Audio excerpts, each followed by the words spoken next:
Hello everyone, welcome to R K S volume 1 YouTube channel. आज हम देखेंगे Sun Rising by John डॉने।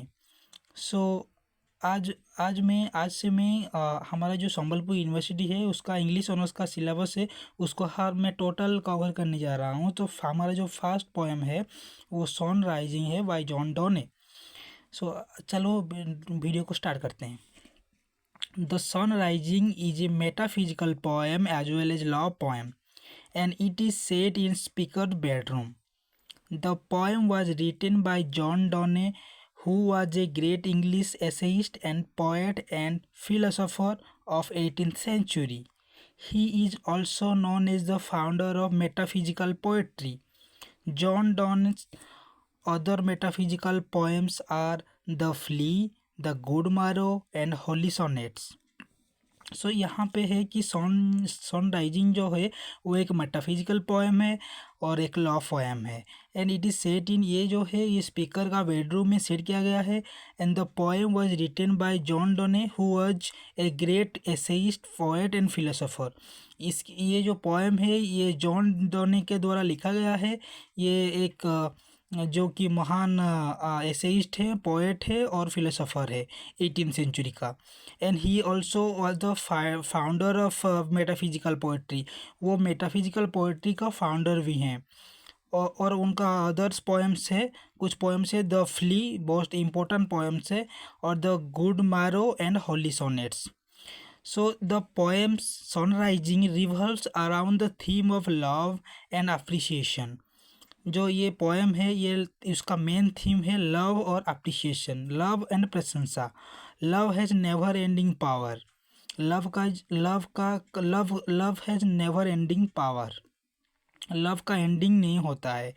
The poet is addressing directly to the sun that love and friendship are not bound to with the motion of the sun. ये जो love है वो सन के motion में bound होके नहीं रहता। Love and friendship, he praises the beauty of his beloved. वो क्या कहे, वो उनका बिलव का मतलब उनका लवर का ब्यूटी को प्रेज कर रहे हैं, प्रशंसा कर रहे हैं। So in the first stanza of the poem, वो जो पहला फर्स्ट स्टैंजा है, it has a dramatic situation. ये एक ड्रामेटिक सिचुएशन है। The speaker get angry with the rising sun. जो स्पीकर हैं वो बहुत एंग्री होते हैं राइजिंग सन को के लिए। जब सूर्य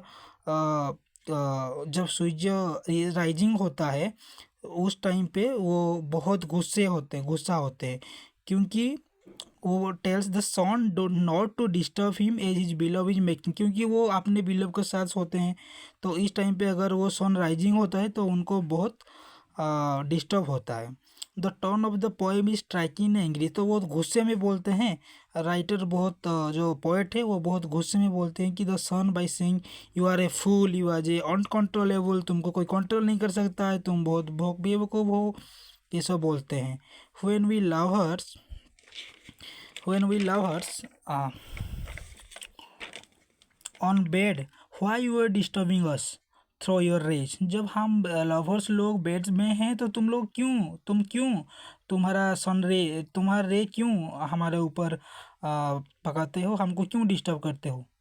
here poet raises A question. तो यहाँ पे पोइट क्या है ना, एक क्वेश्चन उठाते हैं कि do you want lovers to go according your motion. तुम चाहते हो कि हम तुम्हारे मोशन में चले, तुम जैसे चाहते हो, तुम जैसे आते हो, तुम जैसे जाते हो, तुम्हारे हिसाब से हम सब टाइम टेबल फिक्स करें क्या। नो, नेवर, नहीं। Go and wake up the late school children. जाओ और उठाओ उस लेट स्कूल चिल्ड्रेन को, हॉर्समैन को, फार्मर को, जाओ तुम। सो द पोएट फर्दर से, वो भी बोलते हैं कि love all alike, no season, not all climb, no hour, no days, no month which are the rags of time.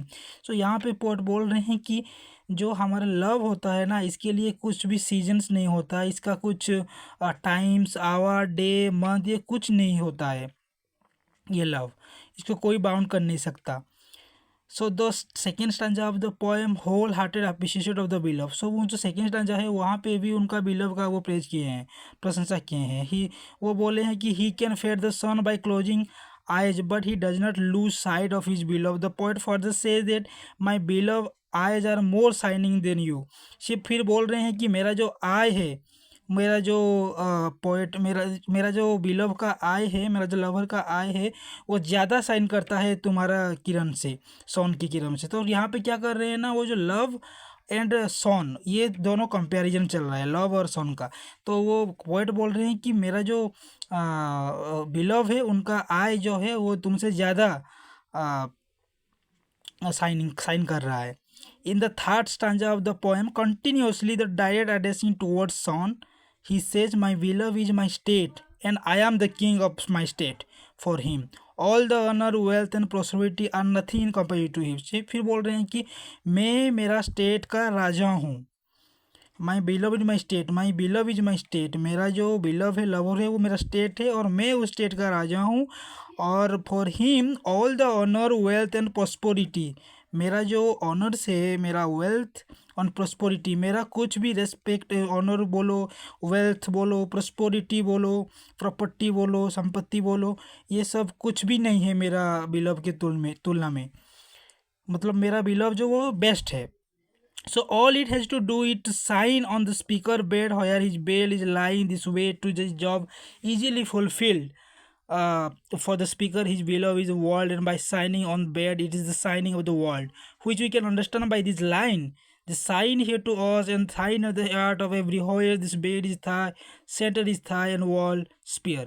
So means to say, for some son, their bed is center of the world and walls of the room is orbit of the sun। so यहाँ पे बोल रहे हैं उनका जो room bed है वो wall का सेंटर है और वो उनका जो रूम का वॉल है वो सन का ऑर्बिट है। Okay, those the poem the sun rising, the poet highlight the importance of love, significant of love से वहाँ पे लव का इम्पोर्टेंस दिए हैं। Love is more powerful and brighter than love sun, वो बोल रहे हैं कि लव जो है वो ज़्यादा पावरफुल है, ज़्यादा वाइट है सन की तुलना में। Although John Donne is not a romantic poet but his poems are divided into groups, love poem as well as divine और होली पोएम। सो यहाँ पे बोल रहे हैं कि